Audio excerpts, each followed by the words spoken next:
My son, after selling his home, handed his wife 700 to use as she pleased. Soon after, they showed up at my house, expecting to move in as if it were a given. I refused. In response, my daughter-in-law struck me across the face in full view of my neighbors. That very afternoon, I contacted my attorney. When the court summons arrived, my daughter-in-law was thrown into a panic, finally grasping that they were about to face the consequences of their actions. The insistent ring of the telephone cut through the evening quiet, just as I was about to take my first bite of dinner. I'd made shepherd's pie, a comfort food Robert had always loved. But my version never quite captured the magic of his. With a sigh, I put my fork down and picked up the receiver of the old kitchen phone. "Mom, you won't believe the news I have!" Daniel's voice buzzed with a forced cheerfulness that immediately put me on edge. I almost gagged on the small bite I had just managed to swallow. "Daniel, wait, what are you saying? You sold the house? Can you even imagine? $700,000? This market is just unbelievable. We made out so much better than we ever dreamed." The fork I was holding slipped from my grasp, clattering loudly against the ceramic plate. A cold knot formed in the pit of my stomach, and it had nothing to do with my cooling dinner. "Son, I'm confused. When did all this happen? You never said a word to me about selling." "It all happened so fast, Mom. Incredibly fast. These buyers swooped in with an all-cash offer. No inspection required. It was too good to turn down." I rose from the table, carrying the cordless phone with me, as I walked toward the den, my legs feeling strangely weak beneath me. "Daniel, where are you going to live?" A brief silence followed, filled with the faint sound of city traffic and a distant car door slamming. "We'll sort it out, Mom. Don't you worry about us. The main thing is this incredible profit we've made." "But Daniel, that was your home. You and Tiffany just bought it 3 years ago." "Exactly. And look at the fortune we've made. Tiffany is over the moon. She's already making a list of all the things we can finally buy." The coldness in my stomach crept up toward my heart. I collapsed into my wingback chair, the one that faced the framed photo of Robert on the mantelpiece. "Things? What sort of things?" "Oh, you know Tiffany. She has her heart set on some Italian leather furniture, and maybe that new Lexus she's been wanting. And she found this all-inclusive resort package in the Caribbean that looks divine." "Daniel," my voice was sharper than I intended. "What about the 300 I gave you for that house?" The silence on the other end of the line was so profound I thought we'd been disconnected. "Mom, I'm still here." "Son, listen to me." "Mom, you gave us that money. It became our money. We're free to do whatever we want with it." His words struck me with the force of a physical blow. I gazed at Robert's warm, smiling face in the polished silver frame, recalling how he always said Daniel had a good soul, but often needed a firm hand to guide him. "Our money? Daniel? That was a loan. We talked about this." "Did we? I don't recall signing any loan documents." My hand began to tremble as I clutched the phone. "You didn't have to sign anything. You are my son. You gave me your word you would pay it back when you were able." Daniel's laugh was hollow and unfamiliar, nothing like the sound I remembered from his childhood. "Mom, that was just talk. You know how family arrangements are. Anyway, you don't need the money. You have this huge house, your pension, Dad's life insurance. Daniel, I trusted you. And you should be thrilled for us. Your son is finally making his way in the world. Isn't that what every parent wants?" I got up again and walked into my study, the phone cord stretching to its limit. The top drawer of my desk was stuck, as it always was. I gave it a hard tug, and it flew open.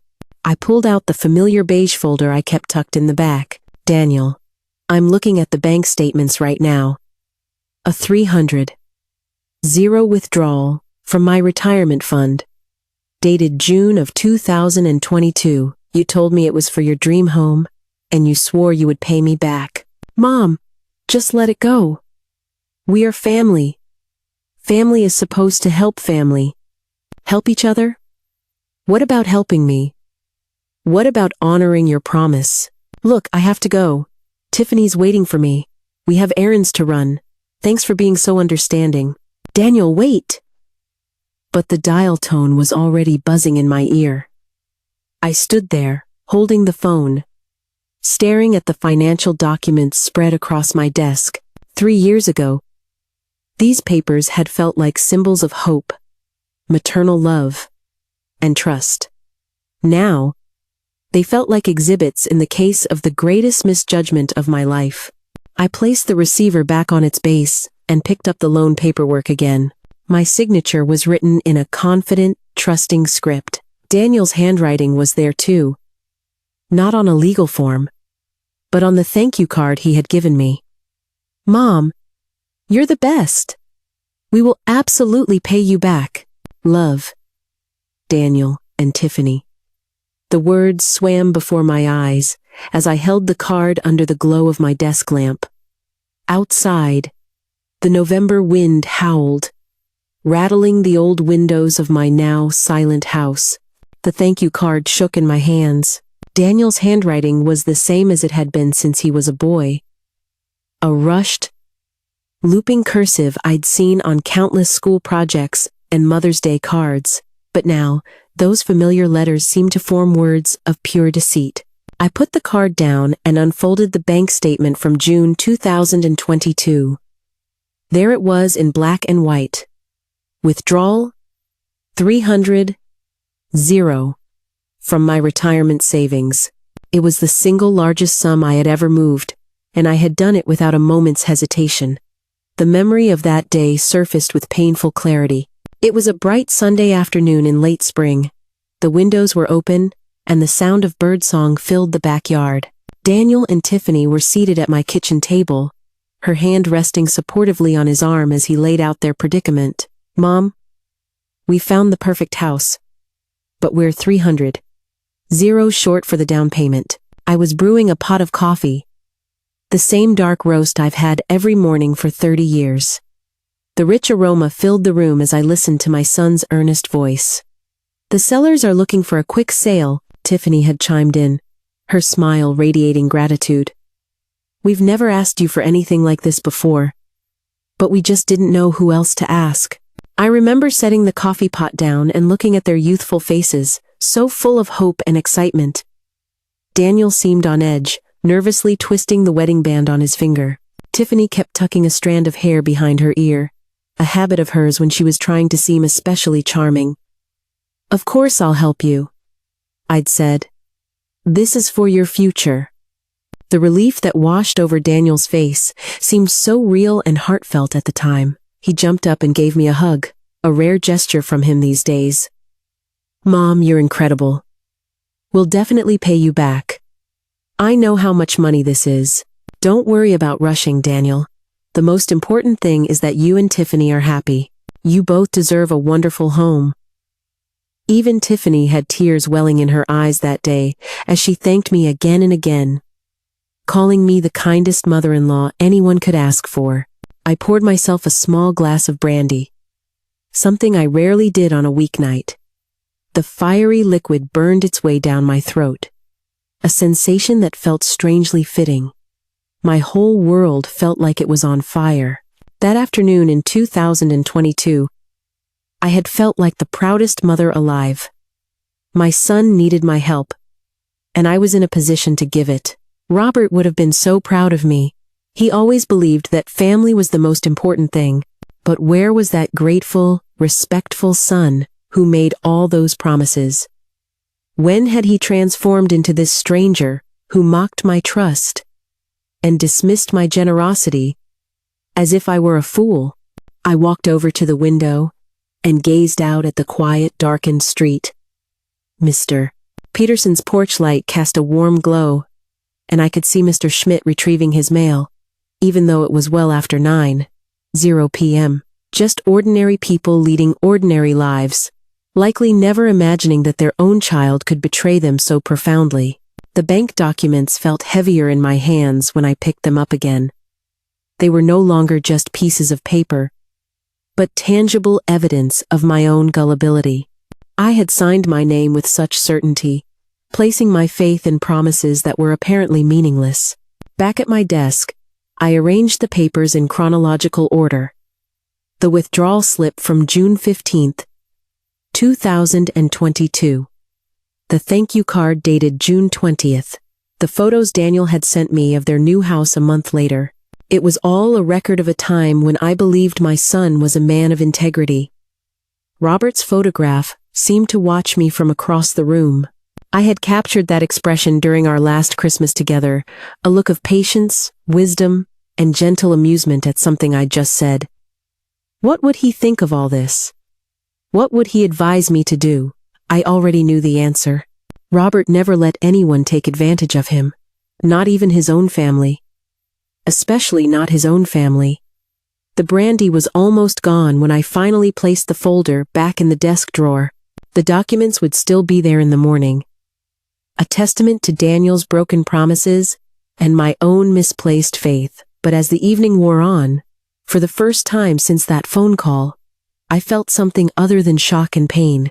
It was a harder, colder emotion, something that felt like Robert's resolve coursing through my veins. I switched off the desk lamp and made my way upstairs, the old wooden steps groaning under my weight. Tomorrow would be a new day, but tonight, I needed to sleep. I needed real, restorative sleep, not the restless tossing and turning that had plagued me since Robert passed away. The old house settled around me as I climbed the stairs. Every familiar creak and groan was a reminder that this was my home, my safe haven, my fortress, and no one, not even my own son, was going to take it away from me. The violent pounding on my front door shattered the morning tranquility like a gunshot. I jolted awake, my eyes struggling to focus on the bedside clock.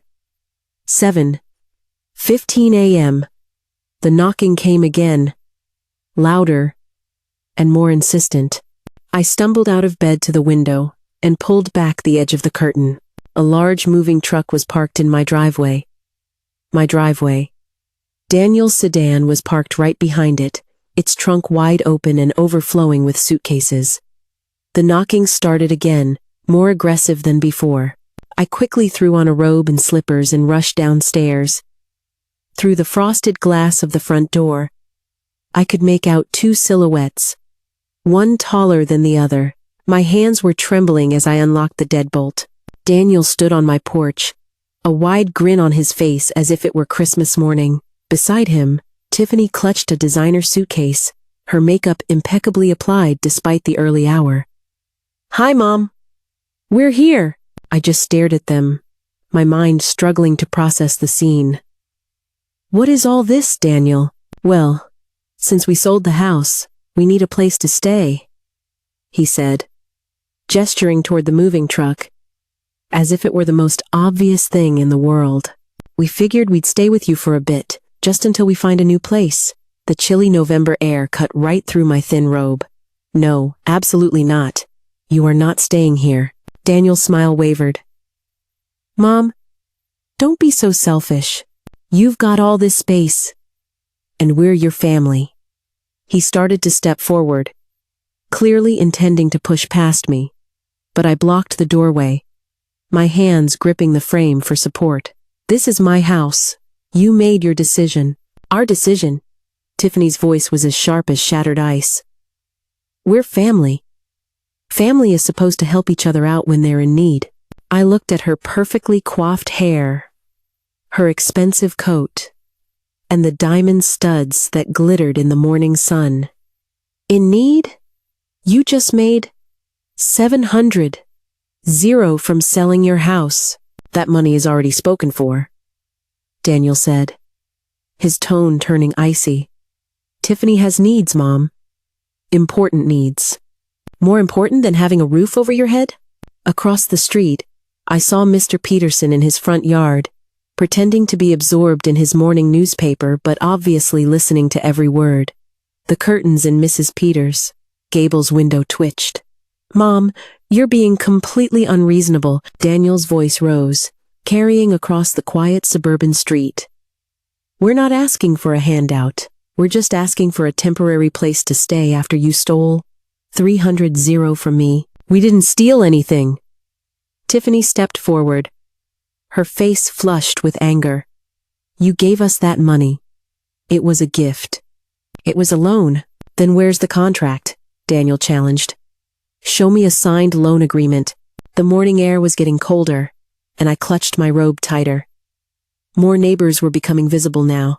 The Millers had paused their morning jog, standing near their mailbox, watching the drama unfold. You know perfectly well there are no papers, I said, my voice low. I trusted my own son. Well, maybe you shouldn't be so gullible, Tiffany snapped. Maybe you should have thought about it before making promises you couldn't keep. Tiffany, that's enough, Daniel said, though he didn't sound apologetic, just weary. No, it's not enough. She shot back, turning her fury on me again, her voice escalating. You're a selfish old woman, rattling around in this huge house all by yourself. We're young, we have our entire lives ahead of us, and you want to make us suffer just because you have giver's remorse? Mr. Peterson had abandoned all pretense of reading and had moved closer. Other neighbors were emerging from their homes, drawn by the commotion. I want you to leave my property now, I said, my voice steadier than I felt. Mom, you are going to regret this, Daniel warned, his mask of civility now completely gone. Family is supposed to be there for each other. When you're old and alone and need someone, you'll remember this day. Is that a threat, Daniel? It's a fact, Mom. You're not getting any younger. Tiffany stepped closer, so close I could smell her cloying, expensive perfume. You'll change your mind. You'll be begging us to come back, and maybe, just maybe, we'll think about it. Get off my property. That's when her hand cracked across my face. The sound echoed in the crisp morning air. My head snapped to the side from the force, my cheek burning, and I stumbled back against the doorframe. The public humiliation stung far worse than the physical pain. Mr. Peterson dropped his newspaper. Hey, that's enough of that. Daniel grabbed Tiffany's arm, yanking her back toward their car. Come on, let's go, we're done here. You'll regret this, Tiffany screamed over her shoulder as Daniel pulled her away. You'll regret being such a selfish, lonely old woman. They tossed their suitcases into the trunk, and Daniel slammed it shut with such force that the entire car rocked. The driver of the moving truck, who had been silently observing the whole scene from his cab, started his engine. As they sped away, tires squealing on the pavement, Mr. Peterson approached, his face a mask of concern. I raised a hand to my throbbing cheek, acutely aware that half my neighborhood had just witnessed my daughter-in-law assault me on my own front porch. The morning air felt frigid now, but I stood my ground in the doorway, watching their car disappear. Mr. Peterson approached me cautiously, his kind face creased with worry. Behind him, other neighbors lingered. Mrs. Gable was now standing on her porch, and the Millers were frozen by their mailbox. Eleanor, my friend, you did the right thing, Mr. Peterson said, his voice firm but gentle. Don't you let them make you second-guess yourself. I touched my cheek where Tiffany's hand had connected. The physical sting was beginning to subside, but the shame of it all burned deep inside me. 35 years of raising Daniel, of giving him everything, and this is what it had come to. His wife striking me in front of everyone. Did you see what just happened? I asked Mr. Peterson, though I knew he had. I saw every second of it. So did Mr. Schmidt over there, and the Millers. If you need witnesses to what that woman did, you've got them. Mr. Schmidt raised a hand in a solemn wave from his driveway, his expression stern and supportive. Miss Gable nodded from her porch, her usual cheerful smile replaced by a look of fierce indignation. That son of yours was way out of line, Mr. Peterson continued, glancing down the street where Daniel's car had vanished. And his wife? Well, that was assault. It's as simple as that. Assault. The word hung in the air. I had been thinking of it as a slap, a moment of anger. But Mr. Peterson was right. In the eyes of the law, what Tiffany had done was assault. I raised him to be better than this, I murmured, more to myself than to him. Sometimes children stray, no matter how well they're raised. It happens in the best of families. The question is, what are you going to do about it now? What was I going to do? Just yesterday, I was a quiet widow, content in my retirement. Now, I was a woman who had been threatened and physically assaulted by her own family. I need some time to think, to get my head straight. Of course you do. But Eleanor, if you decide you want to press charges or take any kind of legal action, you have our support. This whole neighborhood is behind you. The Millers walked closer. Eleanor, we're just so sorry, Mrs. Miller said. We heard everything. That young woman had no right at all, her husband added. You were just defending your home. I looked at my house, the house Robert and I had bought 40 years ago, the house where we raised Daniel, where we had dreamed of growing old together, and where I had intended to live out the rest of my days in peace. I should probably go inside, I said at last. Mr. Peterson nodded but stayed put. Eleanor, I'm just across the street, if you need anything at all, a cup of coffee, someone to talk to, or help with whatever you decide to do next. The other neighbors offered similar words of support before slowly starting to disperse. Mr. Schmidt lingered, walking over to join us. Eleanor, I've seen my share of family disagreements, but I've never seen anything like that. Your son's wife crossed a serious line. Thank you, Tom. Mr. Peterson is right about having witnesses. What happened here this morning wasn't just a private family matter. That woman attacked you on your own property. After they had all gone, I stood alone in my yard, my hand returning to my cheek. The physical pain was almost gone. But something inside me had shifted. The woman who had answered Daniel's phone call on Friday was gone, replaced by someone harder, more resolute. I walked back to my front door, pausing to look at the dark tire marks Daniel's car had left on my clean driveway, evidence of their hasty, guilty escape. Inside, the house felt different. It didn't feel violated.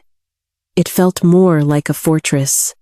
My sanctuary had been threatened, but it had held firm.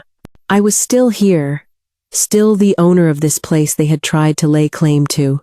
The red mark on my cheek would fade, but the clarity that had come with it would not. The bathroom mirror reflected the face of a stranger. Not the defeated old woman Daniel probably imagined, but someone with a new fire in her eyes, and the faint imprint of a hand on her left cheek, like a battle scar. I gently touched the tender skin. Tiffany's ring had left a tiny scratch near my ear. More evidence, I realized. Concrete proof of what she had done. But I needed more than just evidence of an assault. I needed a plan. Walking into my study, I felt a new sense of purpose, a focus I hadn't felt since Robert's passing 2 years ago.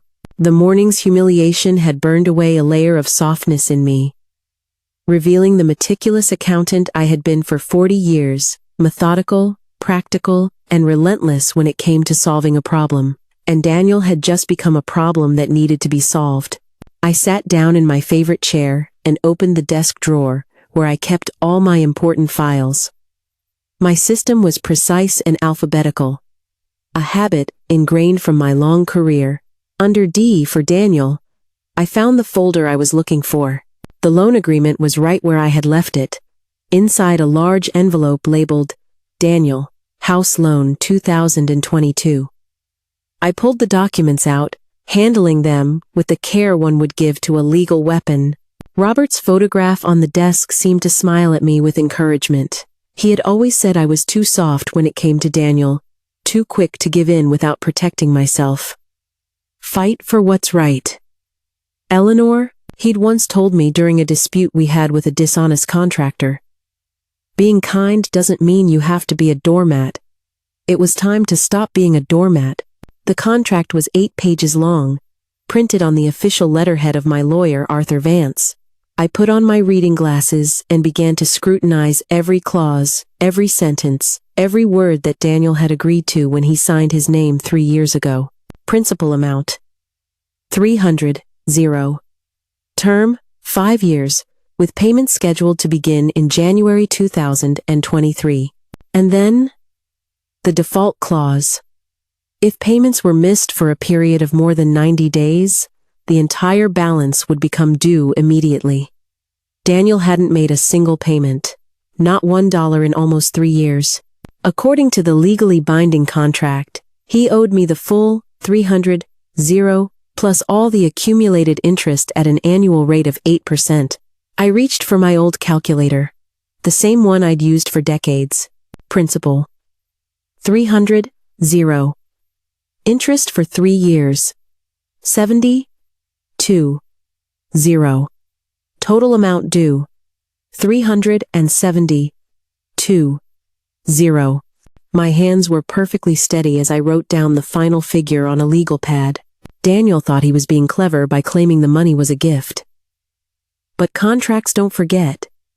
And signatures don't vanish just because they become inconvenient. I leaned back in my chair, holding the document up to the morning sun streaming through the window.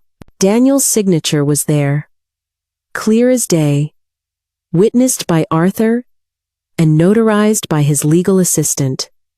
It was legal, binding, and ironclad. For the first time since that horrible phone call, I allowed myself a small, grim smile. The boy who used to throw temper tantrums to get his way, who had learned to manipulate instead of earn, who had brought that woman to my home to strike me, that boy had made a fatal error. He had completely underestimated his mother. I carefully organized the papers and made copies using my home scanner, another habit from my accounting days. Always have a backup. Always document everything. Always be prepared. The original documents went back into their folder, which went back into the drawer, which I then locked with the small key on my keychain. The copies went into a new folder labeled Legal Action, Daniel. Outside, I could hear the familiar sounds of a Saturday morning. Lawnmowers starting up, children laughing, dogs barking. Life was moving on as if nothing had happened. But for me, something had fundamentally changed. I was ready to accept it. Daniel wasn't my little boy anymore. He was a grown man who had stolen from his mother and stood by while his wife assaulted me. He was someone who was about to learn that actions have consequences. I looked at Robert's photograph again, and I could almost feel his approval of my systematic approach. He had married an accountant, after all. He knew I was capable of much more than just being kind. The phone sat on my desk, Arthur Vance's number already programmed in. But not just yet. First, I needed to map out exactly what I wanted to achieve. Revenge is a dish best served cold, Robert used to say, usually when he was talking about leftovers. The contract felt solid in my hands. A bridge between Daniel's promises and his accountability. Between his entitled assumptions and the stark reality of the law. I settled back into my chair and began to read the document one more time, searching for every possible advantage, every legal tool I had at my disposal. The day was still young, and I had a lot of work to do. Daniel's signature stared up at me from the bottom of the last page, hurried but perfectly legible. It was the same handwriting I'd seen on countless cards and school papers for over 3 decades, but seeing it now triggered a specific memory, one that was as sharp and clear as if it had happened yesterday. It was the summer of 2022, in Arthur Vance's downtown office. The leather chairs were warm from the afternoon sun, and the walls were lined with framed diplomas. Daniel had been fidgeting with his wedding ring as I explained to him why we needed to have this documented. "Mom, why don't you trust me?" he had asked, his voice laced with that wounded tone he had mastered as a teenager. This has nothing to do with trust, Daniel, I had replied, watching as Arthur laid out the contract pages on the polished conference table. This is about responsibility. It's about doing things the right way. The memory was so vivid, I could almost smell the coffee Arthur's assistant had brought in. Arthur had been wearing his charcoal gray suit that day, the one he reserved for serious client meetings. He had poured coffee for the three of us, though Daniel had barely touched his cup. "Mr. Brooks," Arthur had said, addressing Daniel with professional formality, "this contract is designed to protect both you and your mother. It establishes very clear terms for repayment and helps prevent any misunderstandings down the road." Daniel had shifted uncomfortably in his seat, his gaze darting around the room, landing on everything except the documents in front of him. "Mom, we're family. Why do we need lawyers and contracts? Because being family doesn't mean being foolish," I had answered. "Your father always used to say, clear agreements make for strong relationships." That was the moment. I saw Daniel's expression shift from one of feigned hurt to something harder, more calculating. Looking back, I realized that even then, 3 years ago, I had caught a glimpse of the man who would one day laugh at my trust and allow his wife to lay a hand on me. "Fine, Mom," he had finally sighed, reaching for Arthur's expensive fountain pen.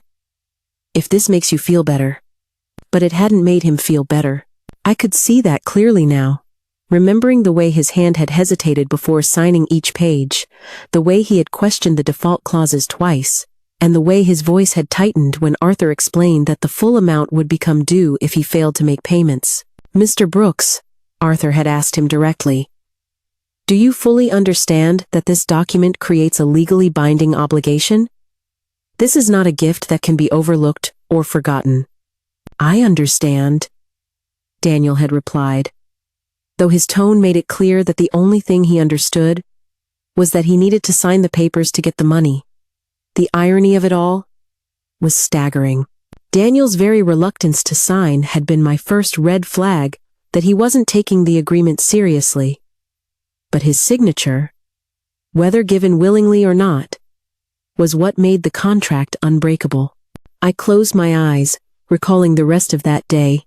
After we left Arthur's office, we walked to the parking garage together. Daniel was unusually quiet. "Mom, you know I'm good for the money, right?" he'd asked. "Of course I do, sweetheart. That's why I'm giving it to you. The contract just makes things official. It just feels so businesslike. Sometimes business and family have to intersect. That doesn't mean I love you any less."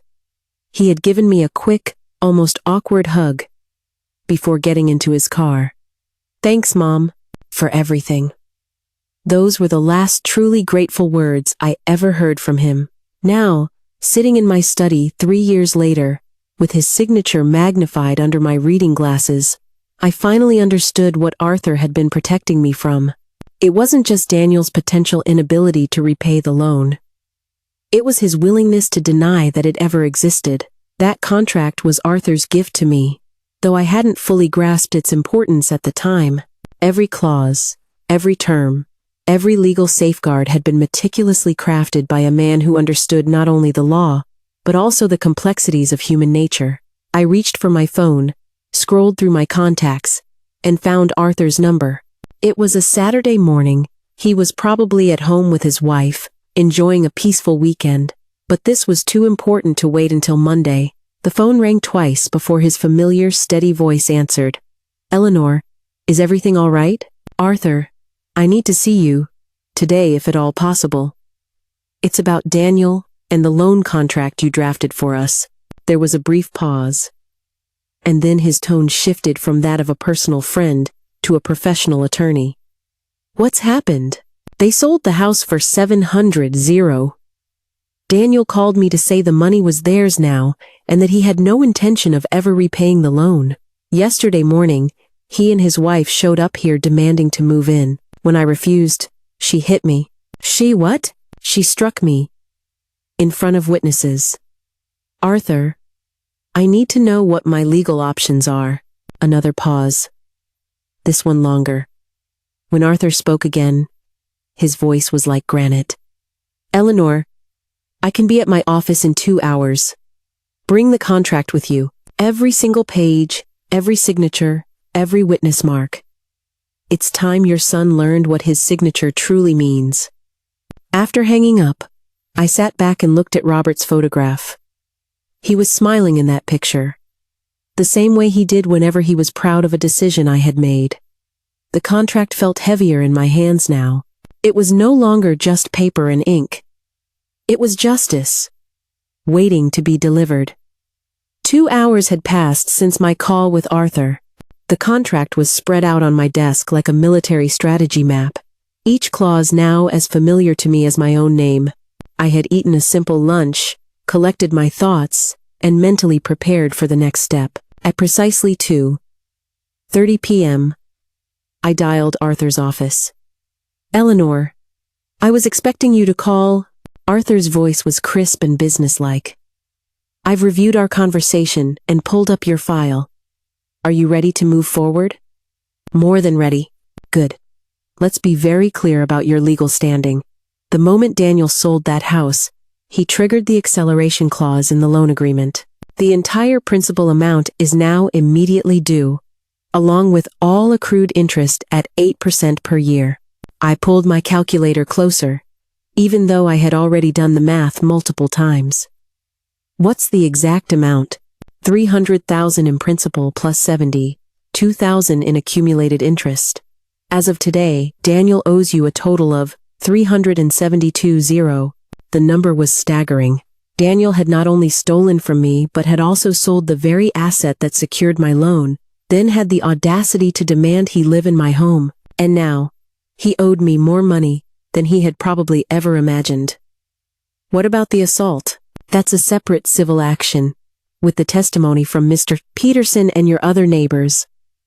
We can sue for damages covering the physical attack, emotional distress, and the public humiliation you endured. An elderly person being struck by a family member, that's a very serious matter. Arthur's voice held the quiet satisfaction of a master craftsman admiring his work. Eleanor, your son has made every legal mistake imaginable. He has violated a contract, sold the collateral without consent, and allowed his wife to assault his creditor. It's almost breathtaking in its foolishness. What's our first move? A two-pronged attack. First, I will draft and send a formal demand letter by certified mail, giving him 10 business days to pay the full amount owed. When he either ignores it or refuses, which I suspect he will, we immediately file a suit in circuit court for both the contract enforcement and civil damages. I leaned back in my chair, feeling a sense of control I hadn't felt since Robert died. The deep satisfaction of having a solid, actionable plan. How quickly can we get this moving? The demand letter will go out tomorrow. If Daniel is as arrogant as he sounds, we'll have our court filing prepared and ready to go within 2 weeks. The beauty of contract law, Eleanor, is its simplicity. He signed it. He owes the money. End of story. Arthur, I need to ask about the cost. Eleanor, we've been friends for over 25 years. I'm taking this case on a contingency basis, plus expenses. When we win, and I assure you, we will win, my firm will take 30% of the recovered amount. If, by some miracle, we lose, you won't owe me a dime. The relief was instantaneous and immense. Arthur understood that this was about more than just money. It was about justice, about reclaiming my dignity, and about teaching a lesson that was long overdue. There's something else, I said, remembering Daniel's condescending laugh from our first call. He thinks I'm too old and frail to fight back. He's counting on me being the same pushover I've always been. Then he's about to receive a harsh education, Arthur replied. Eleanor, your documentation is flawless. Your case is solid as a rock. And your son is about to find out that legal contracts are not mere suggestions. After we hung up, I sat in the quiet of my study, looking at the contract with a newfound appreciation. What had seemed like a simple formality 3 years ago was now a loaded weapon, ready to be fired. The afternoon sun was casting long shadows across my desk. Daniel was probably at his job, completely unaware that his entire world was about to be turned upside down. Tiffany was likely out spending their newfound wealth on frivolous things, equally oblivious to the storm that was gathering. They had treated me like a fool, a resource to be used and then cast aside. But fools don't keep meticulous records. Fools don't consult with top attorneys, and fools don't fight back with this level of precision and planning. I opened my desk drawer, pulled out a fresh legal pad, and wrote, "Daniel, legal action," at the top in my neat, steady hand. Below it, I listed Arthur's timeline. Demand letter, Tuesday. Court filing, 2 weeks. Discovery process. Trial preparation. For the first time since that Friday night, I found myself actually looking forward to Monday morning. Monday evening fell, with the sudden darkness of late autumn. I had spent the day going over Arthur's strategy, organizing all my documents, and preparing myself for what would either be Daniel's surrender or his declaration of all-out war. At 6:45 p.m., I dialed his number. He answered on the third ring, his voice sounding tired and preoccupied. "Yeah? Mom? Daniel, I am calling to formally demand the immediate repayment of the $300,000 loan I gave you for your house." Silence. A complete, stunned silence. "Mom, have you lost your mind? What are you talking about? What loan?" His voice had that familiar, condescending edge, the one he always used when he thought I was being difficult. "I'm talking about the loan that is documented in the legally binding contract we both signed in June of 2022. You have violated the terms of that contract by selling the house without repaying the debt. The acceleration clause has now been triggered, making the full amount due immediately." "What contract?" "Mom, you gave us that money. It was a gift. There is no contract." I looked down at the 8-page document spread across my desk, Daniel's signature clearly visible on the final page. "Daniel, you signed a legal agreement. Arthur Vance prepared it. His legal assistant witnessed it, and it was officially notarized. The contract is very real, and it is very enforceable.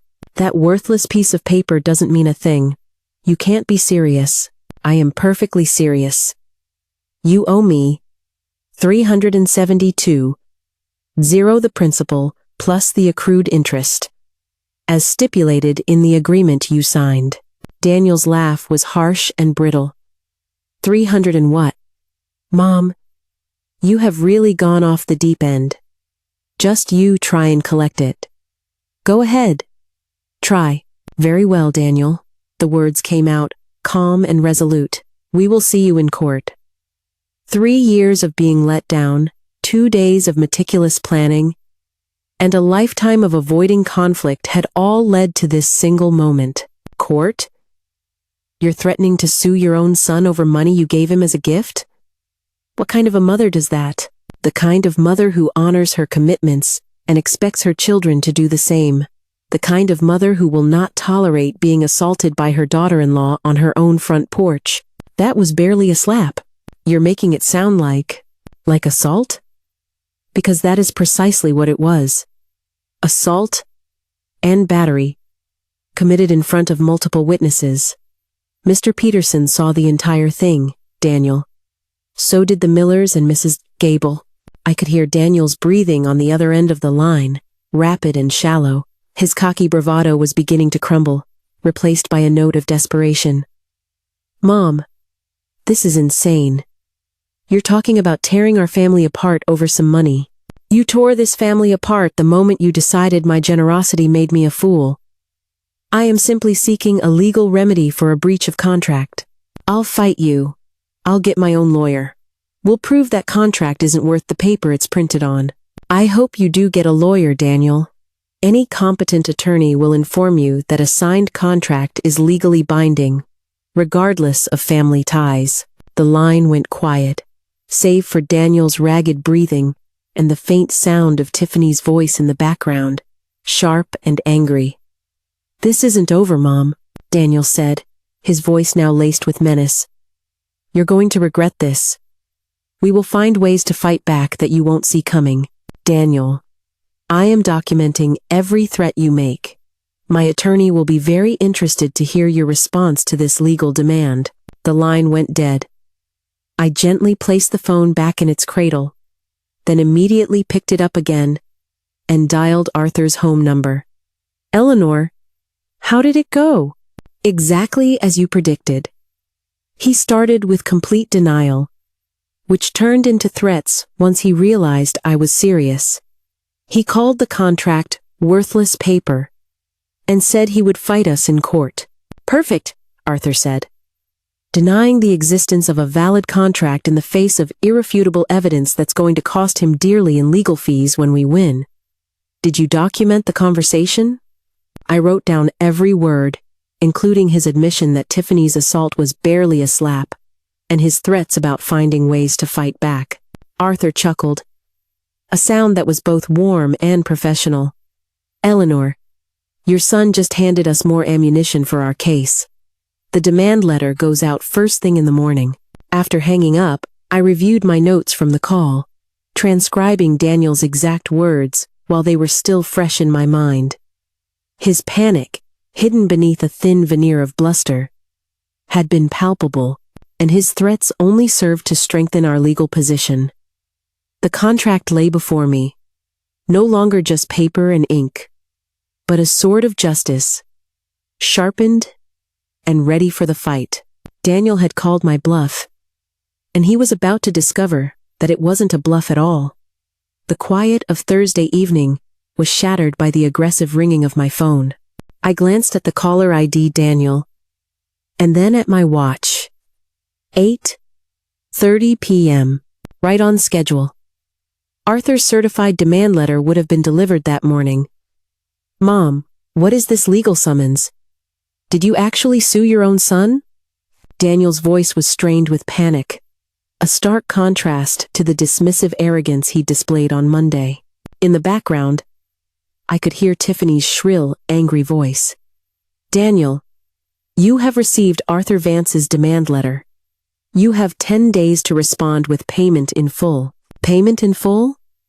Mom, where am I supposed to get 300? Zero?" The question hung in the air, thick with unspoken meaning.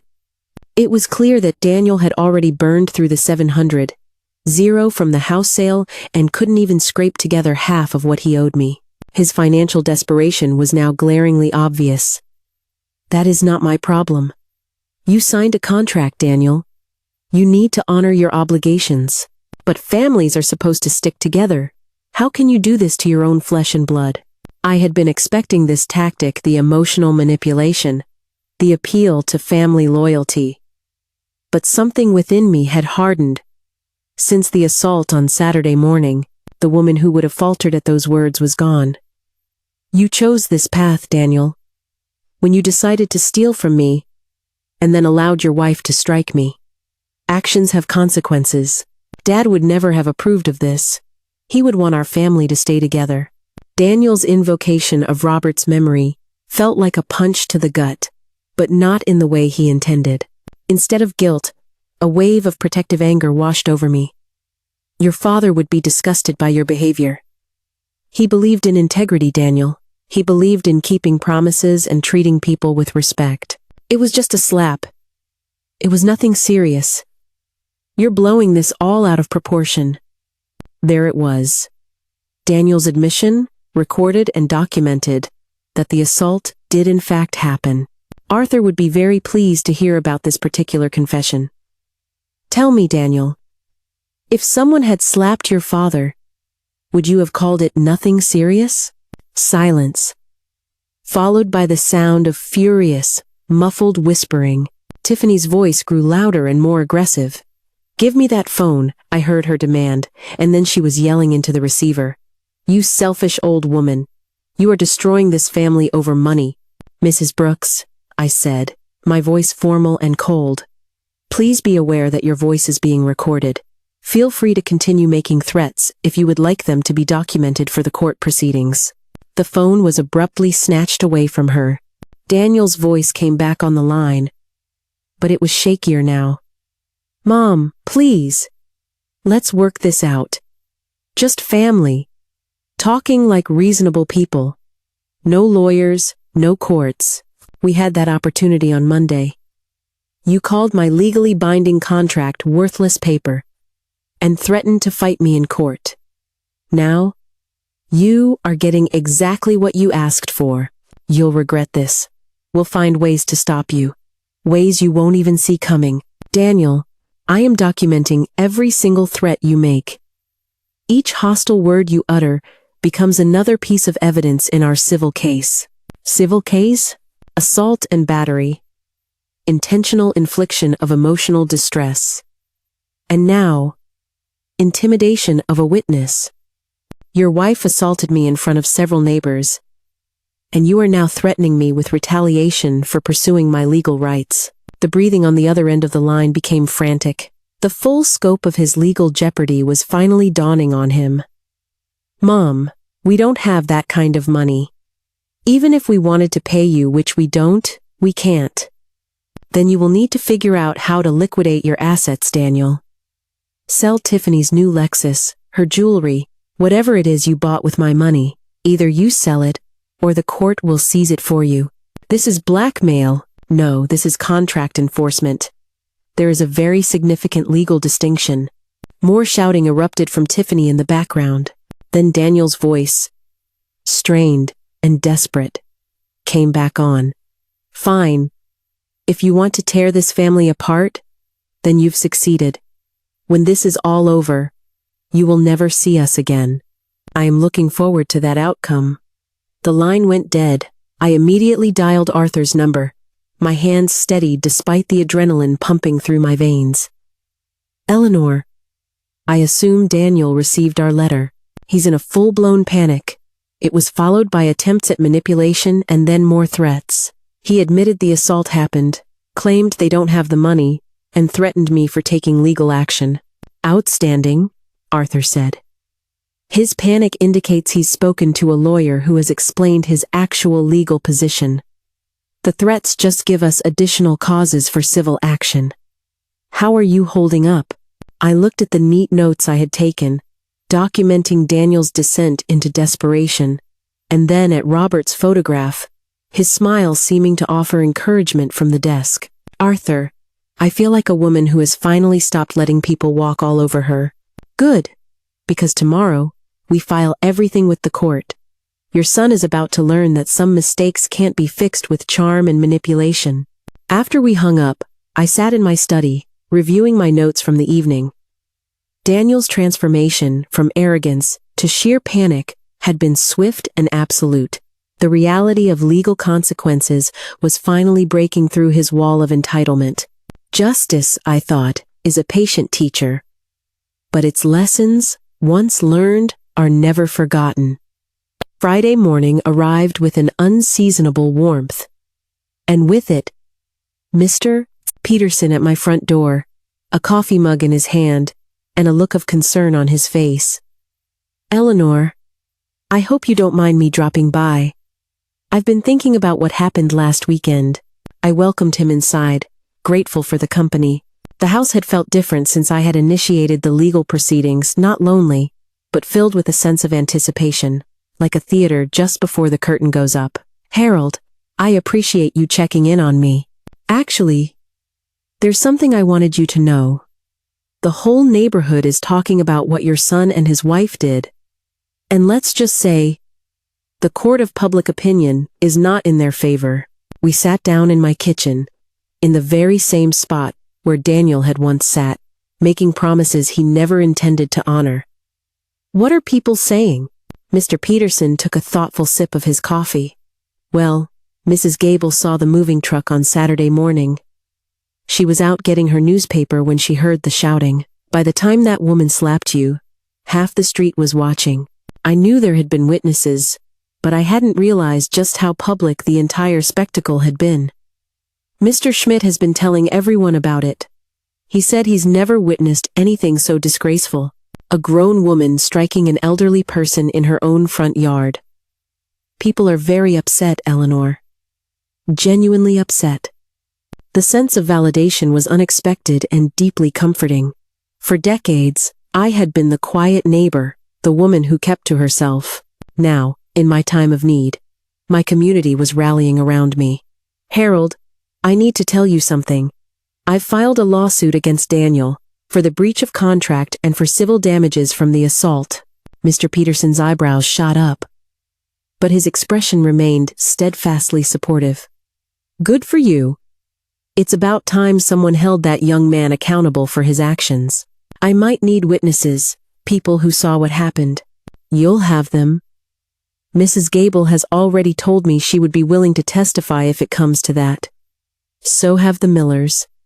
And Mr. Schmidt is practically chomping at the bit to volunteer. None of us like seeing you treated that way. A knock at the door interrupted our conversation. Through the kitchen window, I could see Mrs.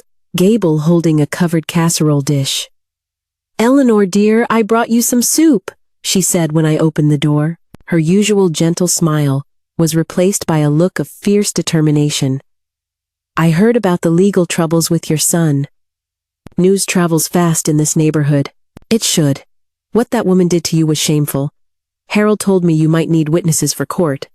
Miss Gable's offer was made without a moment's hesitation, her moral clarity a refreshing change after weeks of Daniel's lies and manipulation. I appreciate that, Mrs. Gable, more than you know. That son of yours needs to learn some respect, and his wife needs to learn that you do not lay a hand on your elders, especially not in public. After she left, Mr. Peterson and I sat in a comfortable silence, absorbing the unexpected wave of community solidarity. Eleanor, can I ask you something personal? Of course. How do you feel about all this? I mean, suing your own son? That can't be easy.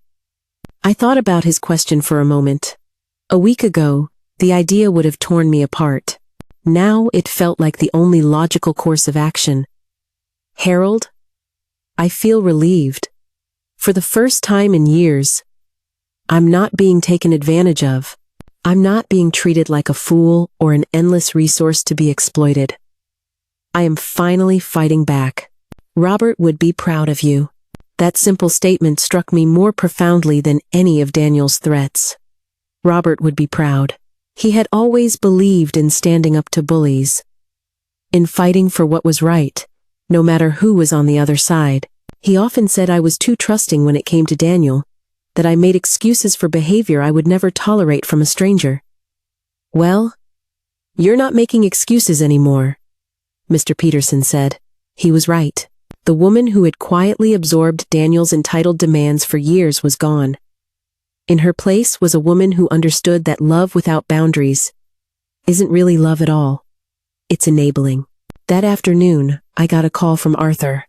Eleanor, I just heard from Daniel's attorney. They already want to negotiate. Panic certainly makes people act quickly. His lawyer understands the strength of our case. Signed contracts are difficult to dispute, and an assault charge with multiple credible witnesses makes this a public relations nightmare for them. What kind of negotiation are they proposing? Probably a payment plan, maybe a partial settlement. The most important thing is that by wanting to negotiate, they are acknowledging that the debt is real. That, in itself, is a major victory. After we hung up, I walked to my study window and looked out at the quiet street. Mrs. Gable was tending to her roses. Mr. Peterson was checking his mail. Life was continuing on its normal course, but something fundamental had shifted. I was no longer the victim in this story. I was the one holding all the cards. Arthur Vance's office felt different this time. It didn't feel like a place where I was seeking help, but rather the command center of a successful operation. The grand mahogany conference table was set with neat stacks of documents. Across from us sat Daniel's attorney, a man who looked profoundly ill at ease. Ms. Brooks, Daniel's lawyer, Mark Jennings, began. My client is prepared to make a settlement offer that we feel is fair and equitable to all parties. He was younger than Arthur, with the restless energy of someone who knew he was defending a losing case and was desperately trying to minimize the damage. I had looked him up online. A recent law school graduate, whose practice consisted mainly of minor traffic violations. "Let's hear it," Arthur said, his tone professional, yet unconvinced. "Mr. Daniel Brooks is prepared to acknowledge the existence of the loan and agree to a payment plan. He will pay 50-0 immediately, followed by monthly payments of 2-0 until the debt is fully satisfied." I did a quick calculation in my head.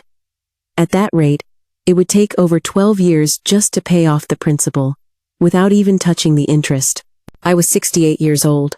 "Absolutely not," I said firmly, before Arthur even had a chance to respond. Mr. Jennings shifted in his chair. "Ms. Brooks, my client's resources are limited. The proceeds from the house sale have been allocated to other expenses." "Allocated to Alexis and Italian leather furniture," Arthur interjected smoothly. "We've done our homework, Mr. Jennings. Your clients managed to spend over 300-0 in just 6 weeks on luxury goods, all while planning to move into my client's home uninvited. Those purchases were made in good faith." Good faith? I leaned forward, channeling the controlled anger that had been building within me for weeks. "Your client's wife struck me in the face on my own front porch. Where is the good faith in that?" Mr. Jennings nervously glanced down at his notes. "My client is prepared to have Mrs. Brooks issue a formal written apology for that incident." Arthur let out a short, cold laugh. "Your client committed assault and battery in front of a dozen witnesses. A written apology does not even begin to address the civil damages for the intentional infliction of emotional distress." "What is it that you want?" Jennings asked, the fight draining from his voice. Arthur slid a single document across the polished table. "We want full repayment of the principal and all accrued interest, 372-0 to be paid within 90 days. If the payment is not made in full by that deadline, we will proceed with asset seizure and wage garnishment." "That's impossible. They don't have that kind of money." "Then they will need to liquidate their recent luxury purchases," I said calmly. "Sell the Lexus, return the designer furniture, and sell whatever other assets they acquired with my money." Mr. Jennings read the document, his face growing paler with each sentence. "This also includes a demand for civil damages for the assault. $50,000 for assault, emotional distress, and public humiliation," Arthur confirmed. "Which is very reasonable, given the circumstances. So, you're demanding a total of 422-0? "We are demanding justice," I said. "Your clients stole from me, attempted to squat in my home, and then physically assaulted me when I refused. These are the consequences of their choices." Mr. Jennings excused himself to make a phone call, presumably to Daniel. Through the glass wall of the conference room, I could see him pacing back and forth, his gestures becoming more and more frantic. "How do you think Daniel is taking the news?" I asked Arthur. "About as well as can be expected. His inexperienced lawyer probably assured him he could negotiate this down to a small, manageable payment plan. Now he's learning that taking advantage of your mother has very real and very expensive consequences." When Mr. Jennings returned, he looked utterly defeated. "My client needs some time to consider your terms." "He has 48 hours, Arthur said. After that time, this offer is off the table, and we will proceed with the full force of legal action, including immediate asset seizure and wage garnishment. The Ohio court system is remarkably efficient when it comes to enforcing contracts." After Jennings had left, Arthur and I remained in the conference room. "I think they'll settle, Eleanor. Daniel is probably on the phone with every bank in Columbus right now trying to secure a loan, but his debt-to-income ratio will make him a toxic risk. His only viable option is to liquidate those luxury items. And if he doesn't, then we take everything, the car, the furniture, a portion of his wages. The beauty of contract law is its clarity. He owes the money, period. The court will ensure we collect it. That evening, I sat in my study with a glass of Robert's favorite Merlot, looking at the framed photograph of us from our last anniversary dinner. She was laughing at something I'd said, her eyes sparkling with love. "You would be enjoying this," I whispered to her picture. "Our son is finally learning that actions have consequences." The phone on my desk remained silent. There were 46 hours left on the clock for Daniel to choose between voluntary repayment and a forced legal seizure of his assets. For the first time in 2 weeks, I was genuinely curious to see which path he would take. The call came at exactly 5:47 p.m. On the second day, I was in my study, reading a novel, when the phone rang. Daniel's name flashing on the caller ID. "Mom, we accept your terms." His voice was hollow and defeated, completely stripped of the arrogance that had defined our last few conversations. There were no more threats, no attempts at manipulation, no appeals to family loyalty. "All of them? All of them. We'll have the full amount transferred to you within 30 days. I waited, allowing the silence to hang between us. After 35 years of caving to his every demand, I was finally learning the power of letting Daniel grapple with his own discomfort in the quiet spaces. "We had to sell everything, Mom," he said, his voice cracking. "The Lexus, all of Tiffany's new furniture, her jewelry. We've taken out loans against my future salary. We're basically starting from scratch." "Good," I said simply. "Good? That's all you have to say?" A flicker of the old, entitled Daniel, tried to surface, the one who expected sympathy, even when he was facing the direct consequences of his own actions. But I was no longer the woman who would provide it. "Daniel, you stole from me. You demanded to live in my home, and you stood by while your wife assaulted me. Starting over sounds like a perfectly appropriate form of justice. She wants to apologize for hitting you. I will accept her written apology, as stipulated in the settlement agreement. Mom, after this is all over, after we've paid you back, do you think we can try to rebuild our relationship?" The question caught me by surprise. For a fleeting moment, I heard the echo of the little boy who used to bring me dandelions from the yard, who made me clumsy drawings in school, who once called me the best mom in the world. But that little boy had grown into a man who saw kindness as weakness and generosity as an opportunity for exploitation. "Daniel, you can rebuild your relationship with me in the same way you're going to rebuild your finances. One trustworthy action at a time, over a period of many years, with no guarantee of success." That's harsh. That's reality. Trust, once it's been shattered, is not easily put back together. After hanging up, I called Arthur to inform him that Daniel had accepted our terms. "Congratulations, Eleanor. You have just taught a very expensive, and hopefully very effective, lesson about the importance of honoring contracts and treating people with respect." "Arthur, I can't thank you enough for all you've done. Thank me when the money is safely in your bank account. But I will say, this has been one of the more satisfying cases of my career. It's not every day you get to see justice served so clearly and decisively." 2 weeks later, the electronic transfer appeared in my bank account. 422.0. It represented not just the repayment of a debt with interest and damages, but the validation that some fights are absolutely worth having. I printed out the bank statement and filed it in the folder right behind the original loan contract, creating a complete and final record of Daniel's costly education in personal responsibility. That evening, Mr. Pranz's DanielTideNIT.com. Peterson stopped by with a bottle of wine. "I heard through the neighborhood grapevine that your son paid up." "He did." "Good for you, Eleanor. It took real courage to stand up to your own family like that." We sat together on my front porch, watching the sunset paint the quiet street with hues of gold and orange. It was the same street where Tiffany had struck me just 3 weeks earlier, where my neighbors had witnessed my humiliation and then rallied to my side. "Harold, can I ask you something?" "Of course. Do you think I was too hard on them?" He considered the question for a moment, weighing it with the same care he probably used during his long career as a high school principal. Eleanor, kindness that doesn't have boundaries isn't kindness at all, it's enabling. Your son needed to learn that his actions have real-world consequences. It's far better that he learned that lesson from you, rather than from the world, which would have been far less forgiving. Later that night, I sat in my study with Robert's photograph, feeling a sense of tranquility I hadn't experienced since his death. The house was quiet, but it was my quiet. My sanctuary earned, defended, and filled with the profound satisfaction of a woman who had finally learned to fight for what truly mattered. Daniel would eventually recover from this financial blow.